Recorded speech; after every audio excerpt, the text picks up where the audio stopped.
salam bahasa, bahasa Indonesia, bahasa komunikasi anak bangsa. Assalamualaikum warahmatullahi wabarakatuh. Apa kabar anak-anak kelas 11 SMA IT Ihsanul Fikri? Semoga selalu sehat dan selalu ceria. Kembali bersama Bu Inayah dalam mata pelajaran bahasa Indonesia. Dalam kesempatan kali ini kita bersama-sama akan belajar teks prosedur. Teks prosedur pada dasarnya merupakan petunjuk dalam mengerjakan suatu hal. Petunjuk yang dimaksud berupa tahapan atau langkah-langkah. Petunjuk tersebut menuntun seseorang melakukan suatu proses. Jika proses dilakukan sesuai dengan tahapannya, maka akan mendapat tujuan yang optimal. Nah, dalam materi ini ada 4 kompetensi pengetahuan dan keterampilan. Yang pertama, kompetensinya adalah mengonstruksi informasi berupa pernyataan-pernyataan umum dan tahapan-tahapan dalam teks prosedur. Kemudian kompetensi yang kedua 4.1, merancang pernyataan umum dan tahapan-tahapan dalam teks prosedur dengan organisasi yang tepat secara lisan dan tulis. Kompetensi yang ketiga 3.2, menganalisis struktur dan kebahasaan teks prosedur. Kemudian kompetensi yang keempat adalah 4.2, mengembangkan teks prosedur dengan memperhatikan hasil analisis terhadap isi, struktur, dan kebahasaan. Adapun tujuan dalam materi ini adalah yang pertama, memahami bentuk dan mengenali penggunaan teks prosedur. Yang kedua, menulis pernyataan umum dan tahapan-tahapan. Yang ketiga, memahami struktur teks prosedur. Yang keempat, memahami kebahasaan teks prosedur. Yang kelima, memahami jenis kalimat dalam teks prosedur. Dan yang keenam adalah membuat teks prosedur dengan memperhatikan struktur dan unsur kebahasaan. Selanjutnya penilaian dalam materi teks prosedur ini. Yang pertama latihan. Latihan ini akan saya sisipkan setiap dalam pertemuan di dalam materi. Fungsinya, tujuannya adalah untuk mengetahui respon dari kalian, sampai mana kepahaman kalian dalam materi tersebut. Kemudian yang kedua, ulangan harian. Selanjutnya portofolio. Kemudian yang selanjutnya menulis teks prosedur, dan yang terakhir adalah mengunggah kegiatan prosedur ke YouTube. Nah, untuk yang bagian ini, nanti prosedur ini kalian milih untuk melakukan kegiatan apapun, kemudian kalian rekam, kemudian kalian unggah, dan nantinya link tersebut kalian kirimkan sebagai penugasan. Begitu. Selanjutnya, nah, dalam beberapa gambar ini adalah contoh kegiatan prosedur. Ada es campur yang sangat lezat, ada kolam renang, tentu saja cara berenang begitu ya. Kemudian di belakang saya ada mesin cuci. Kemudian selanjutnya ada gambar kiat sukses dalam berwawancara kerja. Dan yang terakhir, dalam perpidato pun ada tahapan-tahapan agar pidato nantinya akan pesannya bisa tersampaikan kepada audiens. Selanjutnya, nah, prosedur memiliki arti tutorial, tahapan, petunjuk, kiat atau tips. Dari semua ini memiliki arti yang sama, yakni prosedur, yang intinya di dalamnya ada langkah-langkah ataupun tahapan. Nah, selanjutnya dalam KBBI Bahasa Indonesia edisi ketiga Kemendikbud, prosedur memiliki pengertian cara memecahkan suatu masalah yang dilakukan langkah demi langkah. Di sini ada kata kunci dari prosedur, yakni langkah demi langkah.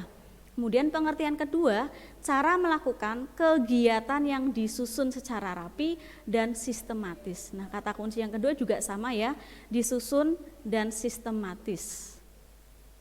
Selanjutnya, ini ada contoh teks prosedur yang berjudul melakukan transfer melalui ATM.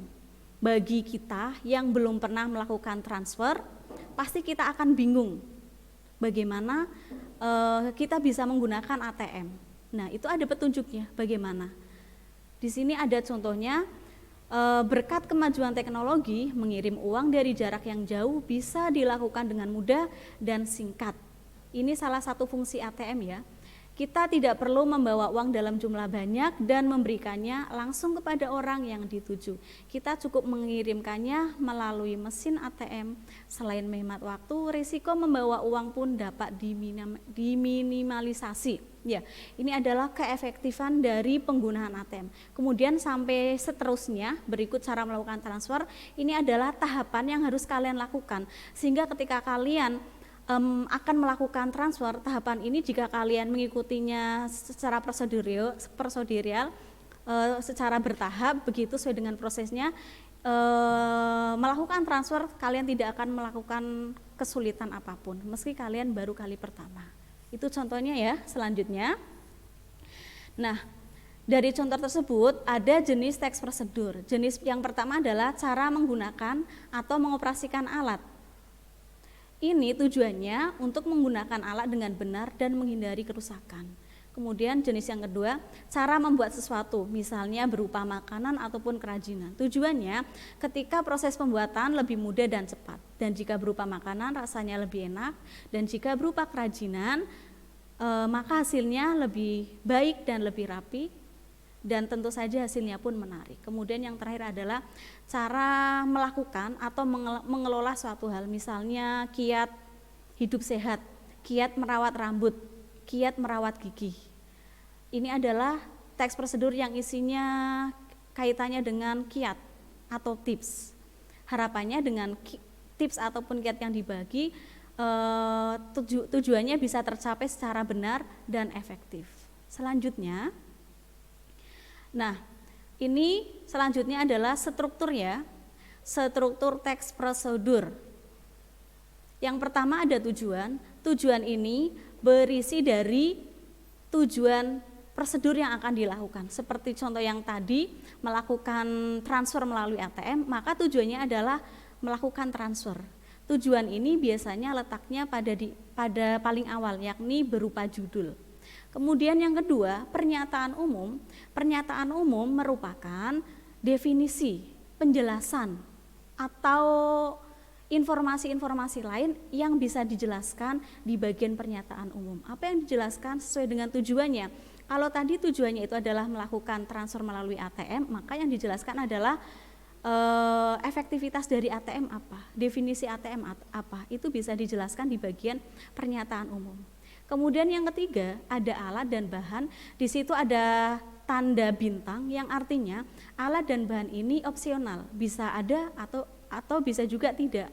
Ada jika jenis teks strukturnya berupa cara membuat makanan atau cara melakukan sesuatu, membuat alat-alat kerajinan misalnya, maka alat dan bahan itu pasti ada. Tetapi kalau jenisnya untuk melakukan sesuatu, untuk menggunakan alat seperti melakukan transfer melalui ATM, itu tidak dibutuhkan. Kemudian yang keempat, langkah-langkah. Langkah-langkah ini adalah jenis teks prosedur apapun pasti di dalamnya ada. Karena langkah-langkah ini adalah inti dari prosedur, berisi serangkaian instruksi, tahapan untuk melakukan prosedur yang akan dilakukan sesuai dengan tujuannya.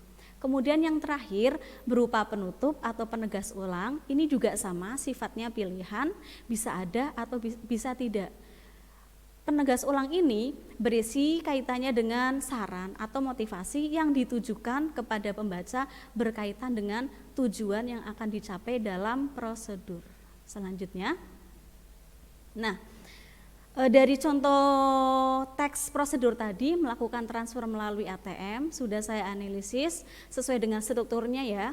Yang pertama tujuan, seperti tadi, tujuan itu terdapat dalam judul, yakni melakukan transfer melalui ATM. Jadi tujuannya adalah melakukan transfer melalui ATM.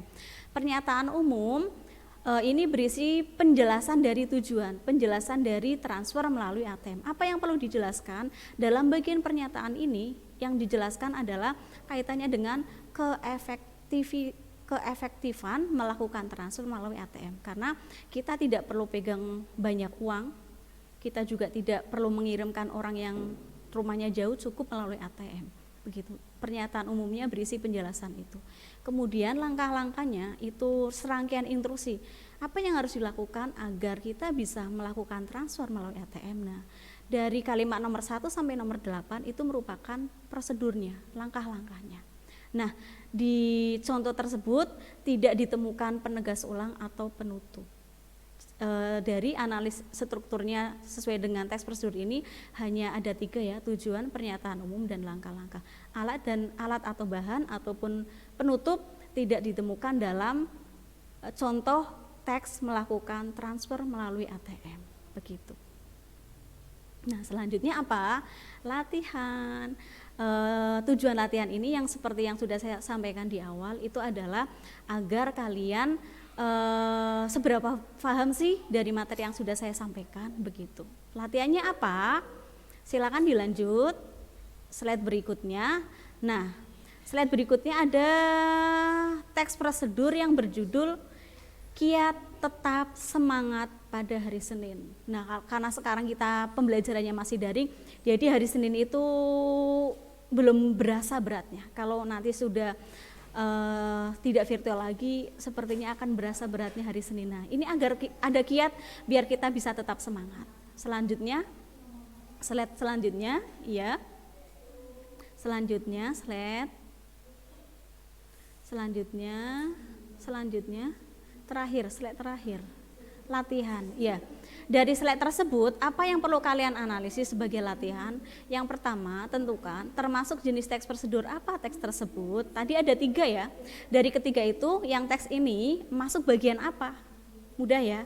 Kemudian yang kedua, tuliskan penjelasan singkat mengenai isi pernyataan umum dalam teks tersebut. Kalian cari informasi dalam pernyataan umum itu. Apa saja yang dijelaskan. Kemudian yang ketiga, tentukan struktur teks prosedur. Strukturnya apa saja, cari bagian-bagiannya. Kemudian yang terakhir, tuliskan kalimat ajakan dan kalimat perintah yang ada di teks tersebut. Untuk nomor 4, ini berkaitan dengan materi yang akan saya berikan selanjutnya. Karena materi selanjutnya itu adalah berkaitan dengan unsur kebahasaan dalam teks prosedur. Begitu ya anak-anak, silakan dikerjakan, kemudian saya nantikan jawabannya di penugasan Edu Fikri. Cukup sekian dari saya, tetap semangat, tetap selalu ceria. Saya cukupkan. Bahasa Indonesia, bahasa komunikasi anak bangsa. Wassalamualaikum warahmatullahi wabarakatuh.